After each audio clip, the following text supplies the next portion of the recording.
এই ফুচকা আছে না, এক প্লেট ফুচকা দে। ফুচকা আছে ভাই, বেচবো না। আরে বেটা বেচবি নাকি? বেচলেই তো করে টাকা পাবি। দোকান মারি দিব ভাই, বেচবো না। ধুর বাহ।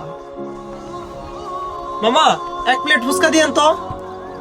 আচ্ছা মামা বহেন দিতেছি।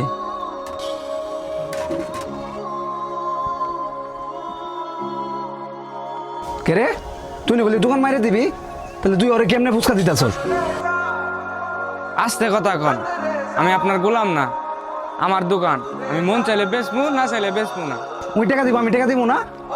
টাকা দিলেও ওই লোকটার মধ্যে আর আপনার মধ্যে অনেক তফাৎ। আপনি প্রথমে এসে আমার ধমক দিয়ে কি কইলেন, এই এক প্লেট ফুচকা দে। আর ওই ভাই এসে কি বললো, মামা এক প্লেট ফুচকা দে। ভাই আপনি কিন্তু আমারে চিনেন না, আর আমিও কিন্তু আপনারে চিনি না। একজন অপরিচিত মানুষের তুই তো গাড়ি করা কি ঠিক নাকি? ভাই আমি ফুচকা বেশি দেখে আমার মানুষ মনে হয় না। ভাই পারলে মানুষের সাথে ভালো ব্যবহার করে, ভালো ব্যবহারে কিন্তু ব্যক্তিত্বের পরিচয়।